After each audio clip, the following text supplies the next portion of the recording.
Welcome to The Other Side of Yesterday, a podcast where we explore the stories of redemption, faith, and hope.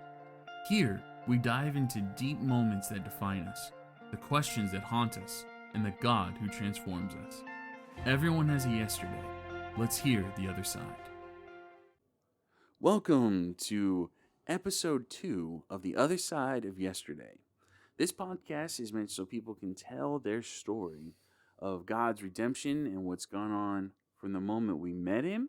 But what has he done since then? Our testimony isn't just the before, it is also the after. So we have our guest today, Brandon Coderre. Thank you for joining us. Thank you for having me. Oh, you're welcome. Yeah. So if you'll just introduce yourself briefly, who you are, how we got to know each other, things of that nature. I am Brandon Coderre. This is the worst part for me, because I don't like talking about myself. It's okay. It's only a podcast about talking about yourself. Yeah, that's perfect. I am a 45-year-old IT nerd, and the way that we came together was really divinely inspired, kind of, because it's because I had a game store. Most of New Day is comprised of big nerds, so most of them showed up to do gaming. And don't ruin the audio with your laughing. So you guys showed up for gaming, and we connected, and it was off from there. And the store was used as for missional communities for a while, and until I couldn't pay the bills anymore, and now we're here. So. We are very grateful, and I mean that sincerely. Yeah. Not for the part where you can't pay the bills. We're grateful for the part that you let us be a part of the store for so long, and that was really a huge blessing for us. Yeah, on this side as well. So let's just start from the beginning. What was growing up like for you? What was your family life like? So the best way I can describe my family is a bunch of alcoholics that tried to be functional.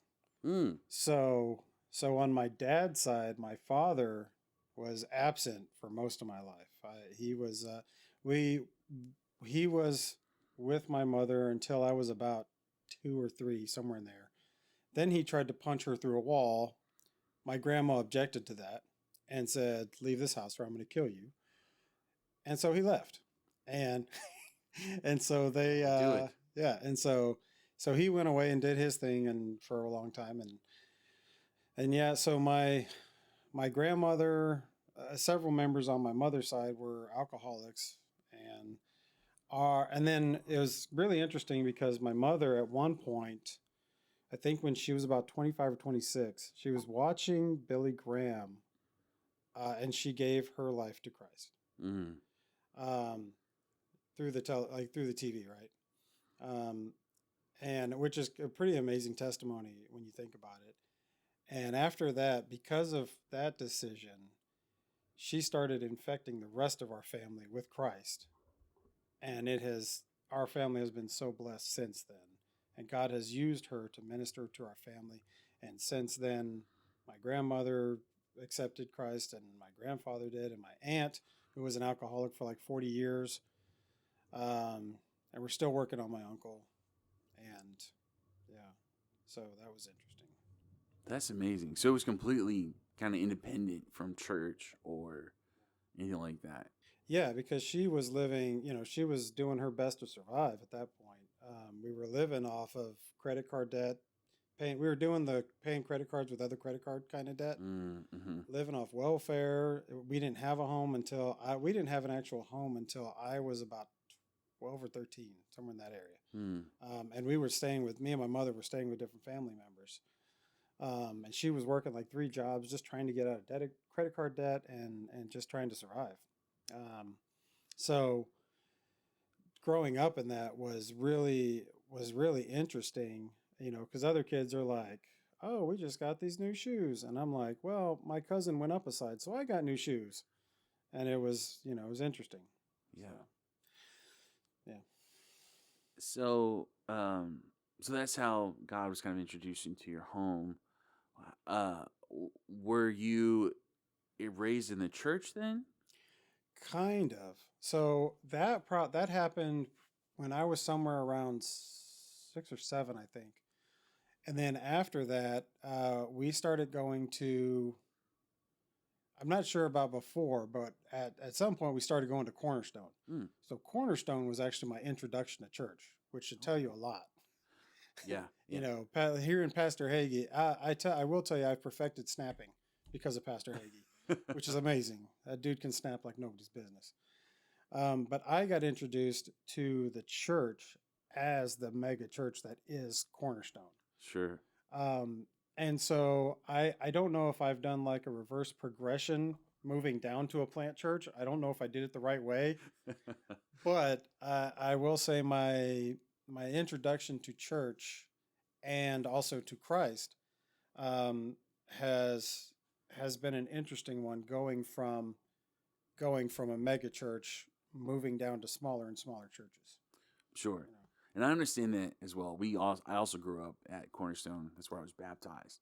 So I completely understand the difference of scope between that and a lot of like your normal size church, because the average size church in America is between 60 and 70 people. Mm.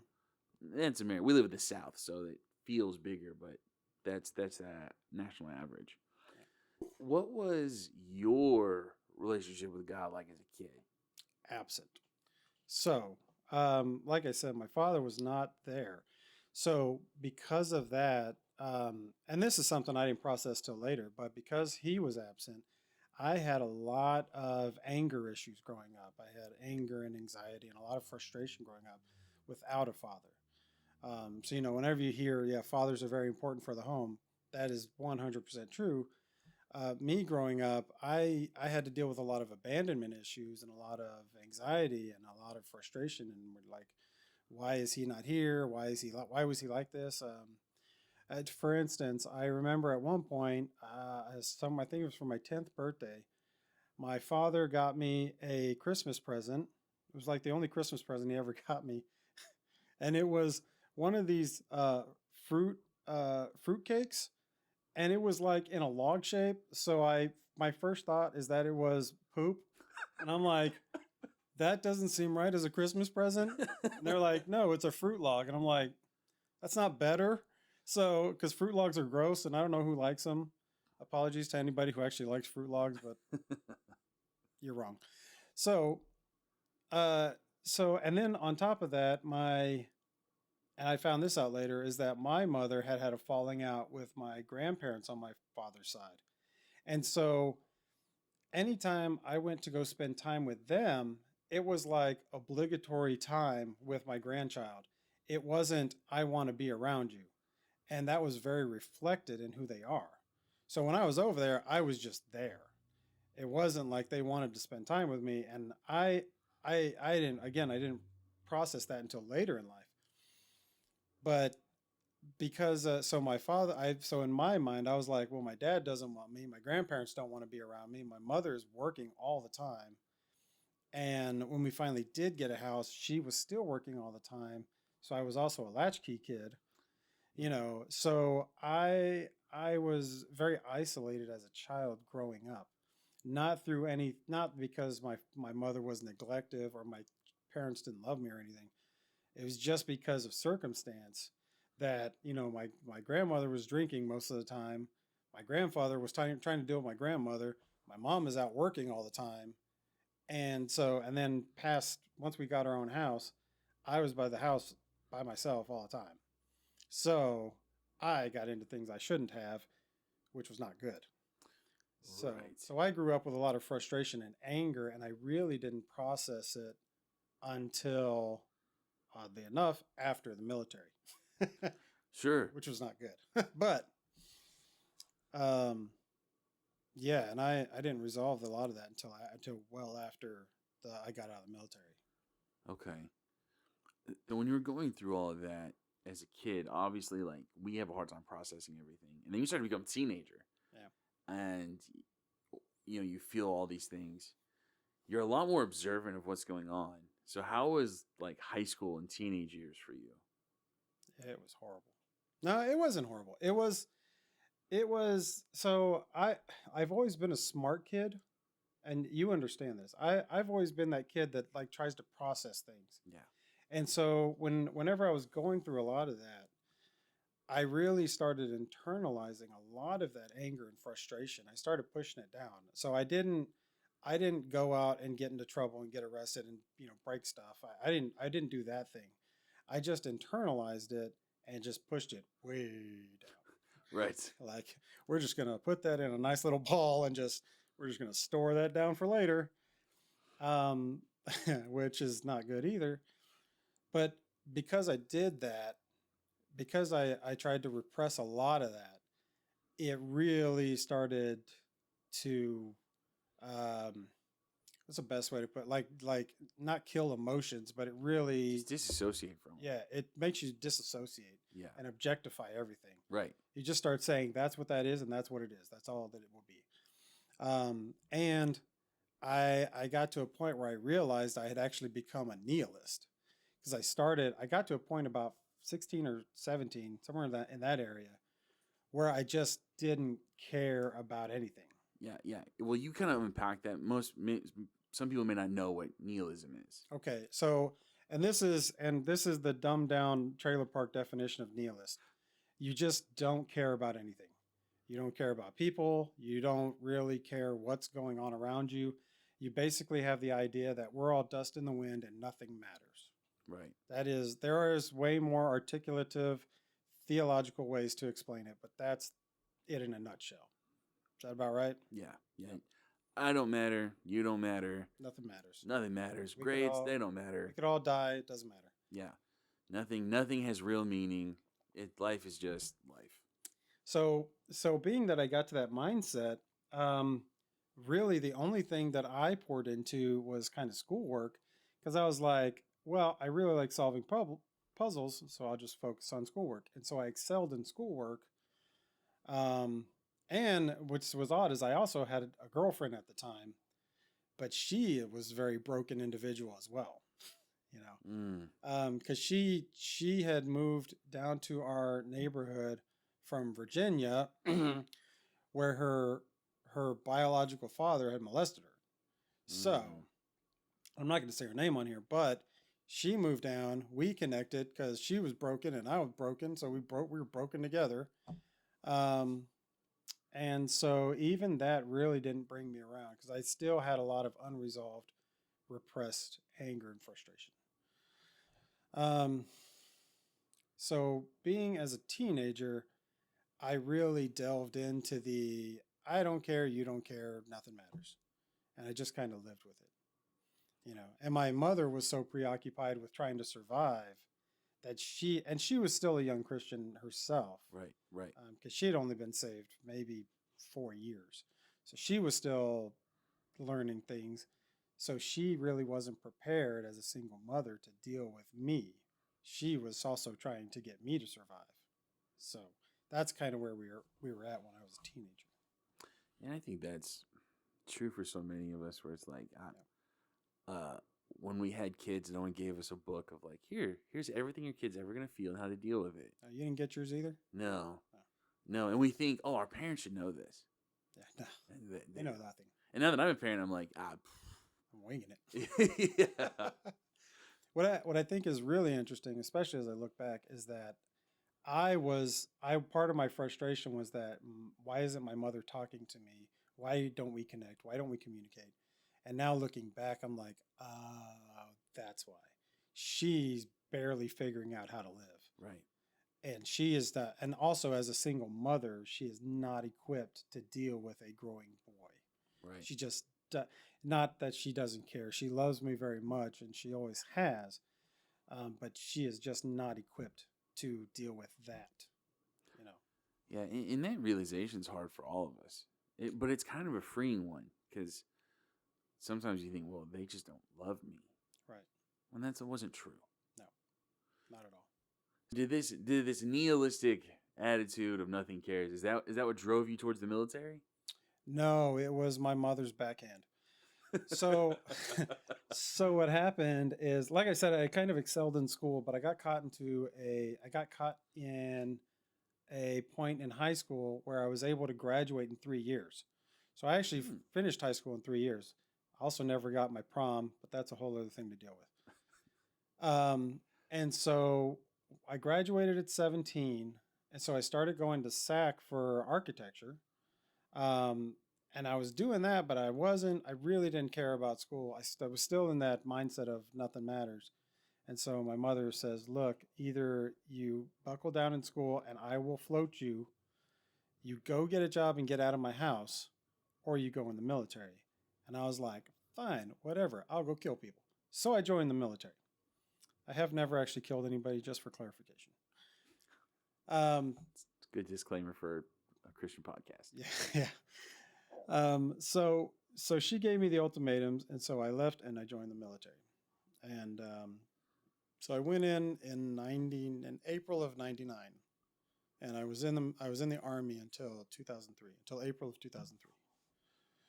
And that's when I got out to go to college, scam, to get an education and try and get a good job. And I stayed there for seven years, I think. Like that. Military, did that have any like shaping power to who you were, or did you just have like, nah, I'm still not care through that whole process? No, it definitely did. Okay, so the whole time I was growing up, my like I said, we were going to Cornerstone. My mother was dragging me to Cornerstone because I didn't want to go. So I was like, this is pointless. I don't understand what's going on. All you people are loud, and it's big, and I just don't like it.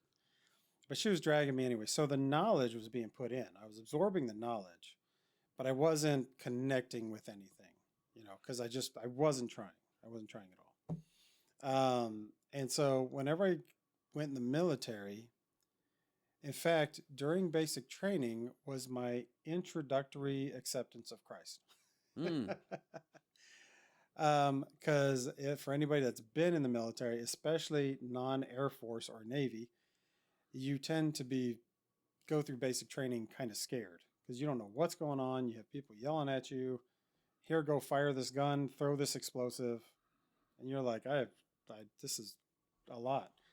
And so actually, I went through basic training. I went through basic training kind of numb, but you got into a mindset of just do the thing and be done.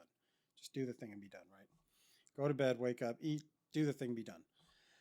And so you kind of go into an automated walk of basic training. Once you get through it, you go to your AIT. Well, when I was at AIT, there was a guy in our barracks that was actually he grew up in church, and he was actually going through basic to become a chaplain. Oh, wow. Which was interesting, right? And so he was holding Bible studies, and because he would talk to me and throw little tidbits out, I actually ended up going to the chaplain and accepting Christ and going through the sinner's prayer. Wow. Yeah. Which I will never forget that day, because though I have no idea what I actually said, I remember the feeling of falling, which is nuts to me, right? Like I remember he's like, close your eyes, repeat after me. And I repeated. And as we were talking, I remember falling, even though I know I was sitting in a chair, which is kind of bonkers, right? So we did that. Then a couple weeks later, we ended up doing a baptism in this grimy pool that should not have been used on a day when it was like 50 degrees outside. And the chaplain was just like, man up and get in the water. And we're like, okay, sir. And he dunked us, and we did our baptism then. And that was really my introduction into following Christ. Wow. Where were you? It was at Fort Redstone, Alabama. Wow. Yep. When you say that was introductory, what was that moment like? Obviously, you said it was like falling the first day. What was the next day? What was that like walking with Christ? So, well, the next day lasted about 6 years. So Sure. Okay. Good. So when I say introductory, I mean I say that when that happened, when I accepted Christ that day, it was honestly out of fear. Okay. More than I want to know Christ. It was more, I don't know what's going on with life. I'm scared of where I'm at, and I need something different.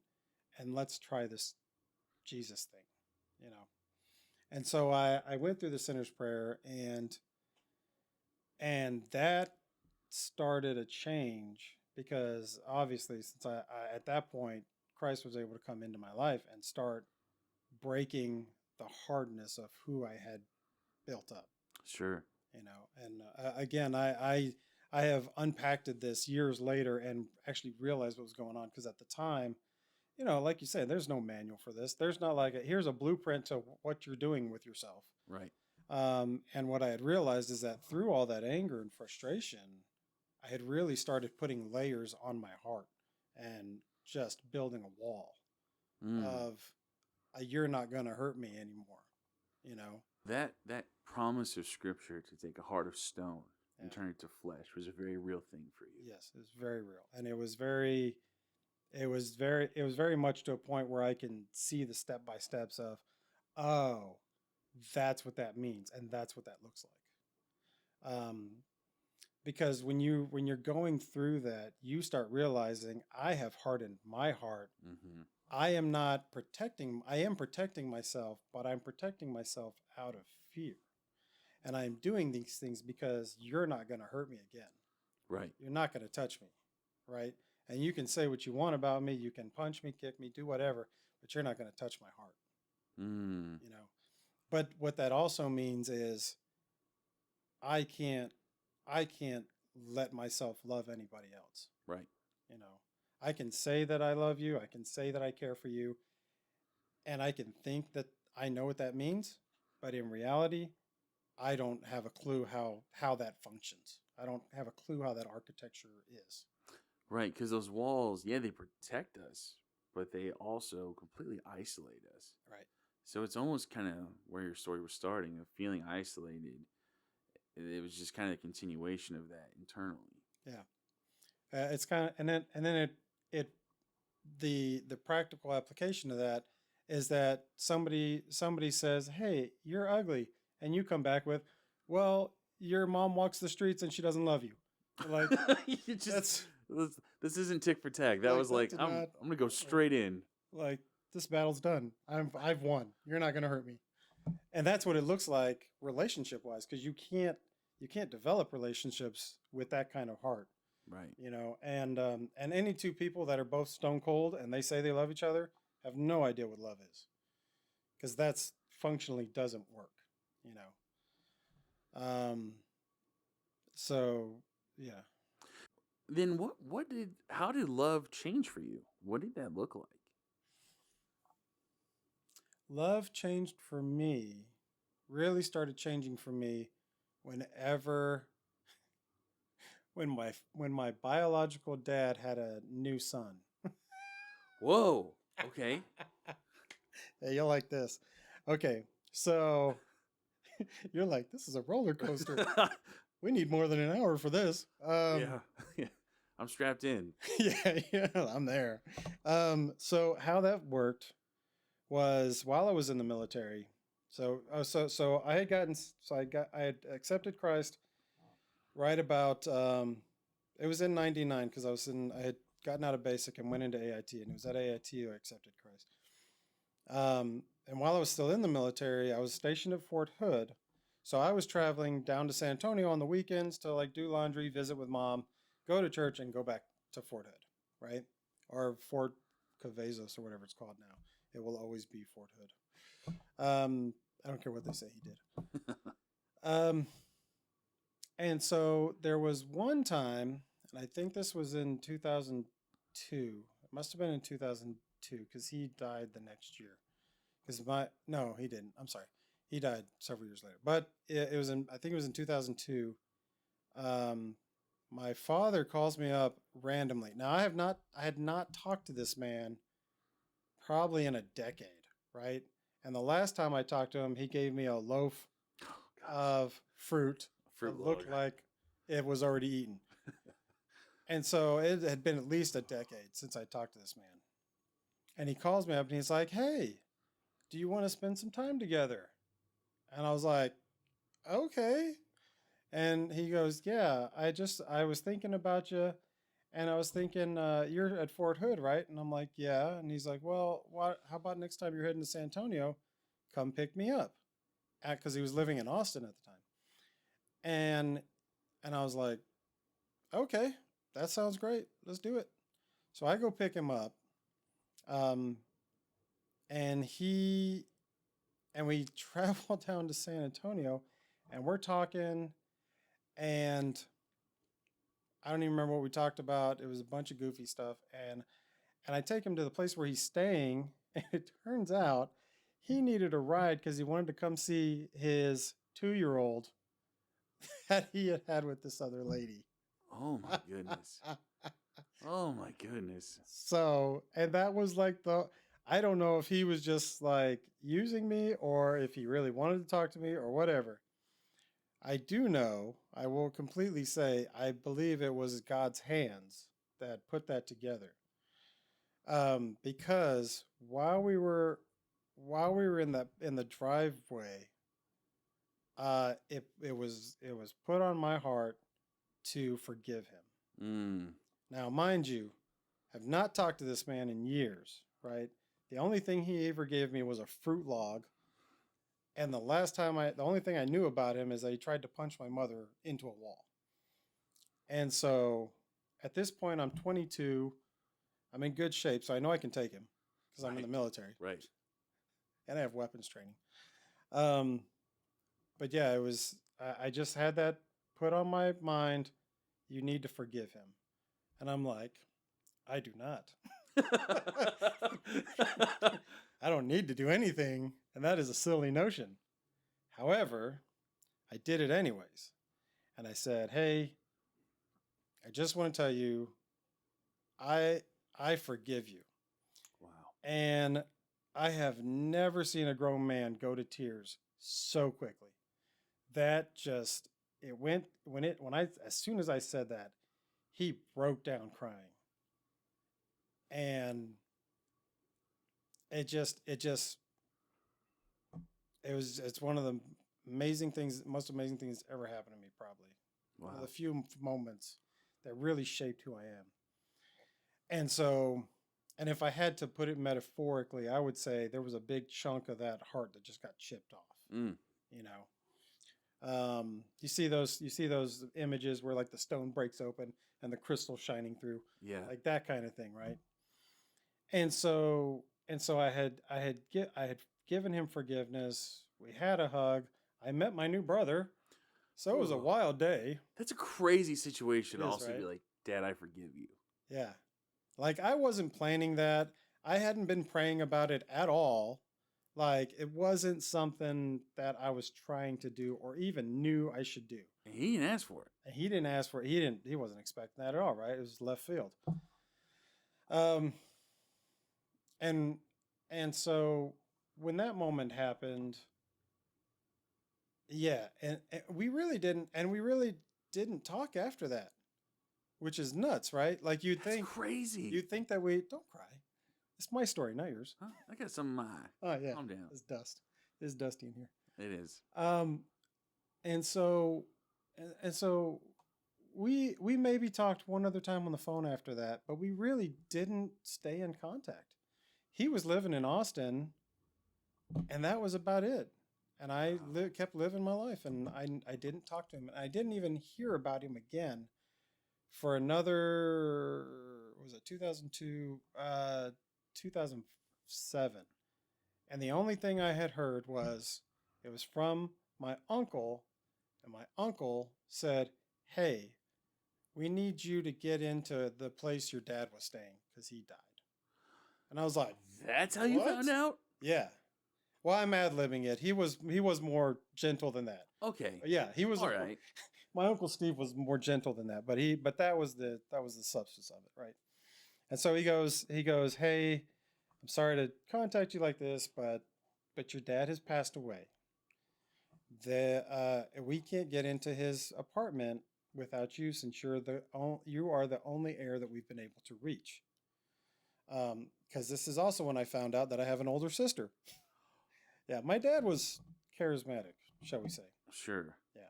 So I have an older sister. She's living in New York or something, but that's another story. And I have this younger brother who I found out is into furries.